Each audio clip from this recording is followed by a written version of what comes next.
We are discuss this question from AdCoder Beginner Contest 161. Problem D, Lun number. So this is a very interesting problem if you understand, and you can also go on Geeks for Geeks and search for an article named Stepping Numbers. It is just almost same like that, but it has some changes. But it is a very interesting number, interesting like concept to understand. Okay, so let's start with the question. The question statement states that a positive integer x is said to be Lun number if and only if the following condition is satisfied. In the base 10 representation of x without leading zeros, for every pair of two adjacent digits, the absolute difference of those digits is at most 1. Okay, for example, this as you can see, when you write it in the 10, like in a base 10 form, every consecutive digits has a difference of 1 less than or equal to 1.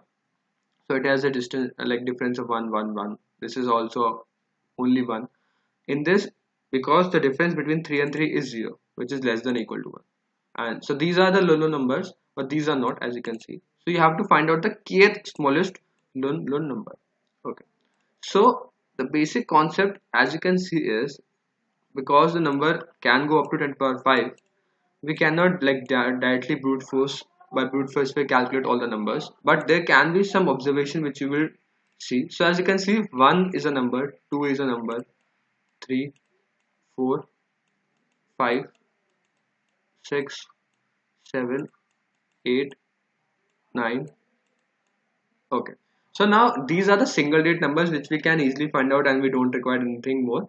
But now the next number would be, so we can require this first number because now the next number can be, so we just take out 1. Okay, so now we want another number which has a difference of 1 with at most uh, difference of 1, and the next number should be at most equal to less than equal to 1.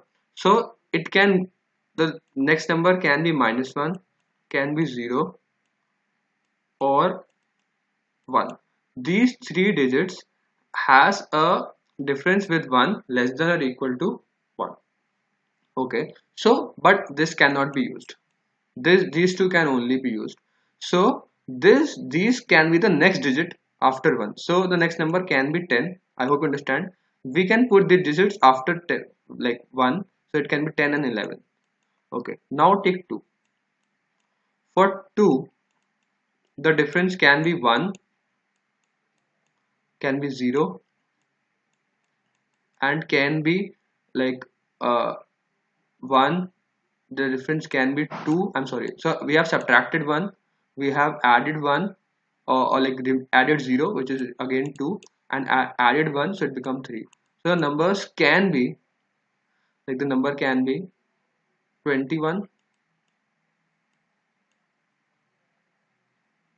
Okay, but for 1, if we subtracted 1, I'm sorry, I've written it wrong, it becomes 0. If we remain the same, it becomes 1. If we add 1, it becomes 2. So the number can be 10, 11 and 12. I hope you understand, because all of them has a difference, conjugated difference is equal to 1. Now for 2, if we subtract 1, it becomes 1, remain the same, it becomes 2, if add 1, it becomes 3. So the next numbers can be 21, this will be the next digit, 22 and 23. Okay, I hope you understand. So these are the possible digits. Now we take 3. When we go to 9, then we come to 10. So just take 10 now. So we cannot just take 10 and subtract 1, because it will become 9, but for the next one it will become 11, which we cannot add. So we just only worried about the last digit, because these are actually has a difference of less than equal to 1. So we now have to add a digit which also have a difference of less than equal to with this digit. So now we take out this digit, which is 0, and for 0, if we subtract 1, it becomes -1. If we remain it 1, it becomes 0. If we add 1, it becomes 1. So we have all these possibilities which can lead to 100, because we cannot add -1, or we can make it 101. I hope you understand. So for any number, we take out its large digit, we find out the all these three numbers minus 1. If all these three are present, we are good to go. If all our three are not present, we will only add the digit which can be added. If it's between the range of 0 to 9, then only we can add. So we only have to find out, after doing all these three operations, whether the large digit we want to add is between 0 and 9. If yes, we will add and like continue its nth number, and we find out the kth Lulu number. I hope you understand. So let's dive into the code now. So we can use a queue for this, because queue will store the numbers from 1 to 9. Then we push back new numbers, and we can also pop these numbers out because we have used one. Now we don't have to use one again. Now our next number will be 2. So we can take out the first number from the queue and push the new numbers back into the queue, because when we take out 9, the next number will be 10. Okay. And then we can also make a new vector which stores all the numbers, because in this queue we are popping out of elements and we are losing the elements. But in the vector we can store all the numbers at k, so we can easily find out the kth union number. Okay. So it will be more clear with the code. So what we'll do is, we will first take the input of k which we want to find out, and then for finding k we can also make a queue, because we want a queue and a vector. Okay, so first make a queue of long, because the number can get very large, and we have to make a vector answer, because it will show the final answer. And then we can easily push all the numbers from 1 to 9, because we know that these are the first 9 Lulu numbers. So from I equal to 1, I is less than equal to 9, I plus plus, we can easily push them, which is q dot push I, and we should also push them in the answer vector. Answer dot push back I. Okay, so if k is less than equal to answer at this point, if we want a Lulu number which is less than equal to 9, so we have already find it out, we don't have to iterate over all those things. So we can just print out, because the indexing has start from 0, so we have to print k minus 1 number, and we just have to return out else. So we have to find out the Lulu number, so we can make a while loop, and we will break out if the length of the answer array which stores all the numbers is greater than or equal to k, which means we have reached our value. Then we just print the kth number and we return. Else what we have to do is, we first have to pop out the front element, which we denoted by x. So we first have to pop out this element.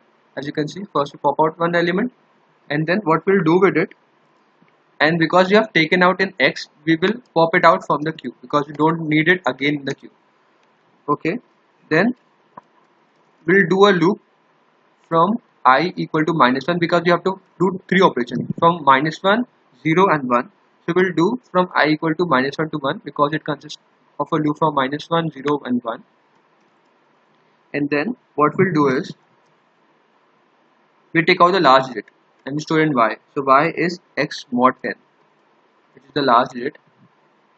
Okay, and then if y plus I, because I is first minus 1, then 0, then 1. So if I minus I, y plus I is less than 0, or if it just means if it goes out of bound, if I is greater than 9. So we don't require these numbers. So we just continue. I've told you. Else our new number will be, so x into 10. So we add, and then we add y plus I, because we have added the last digit in the original x number, and then we have to push this number in answer array, because this is a new Lulu number. and we have also have to push this in the queue,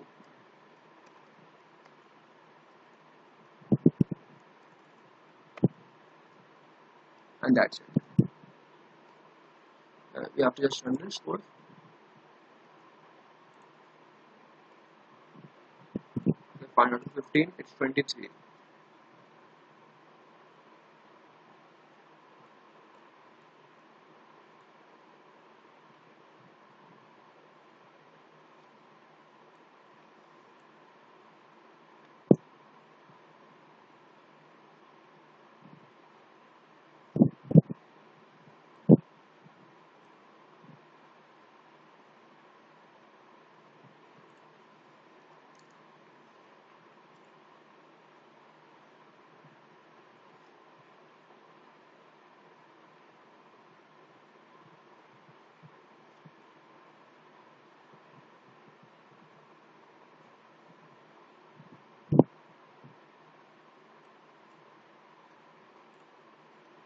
For 15, it's 23. Okay, it's running fine.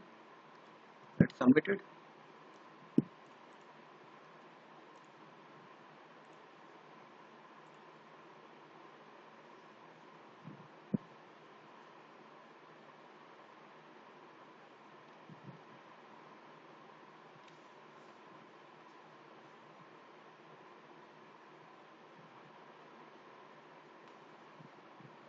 So it will be accepted.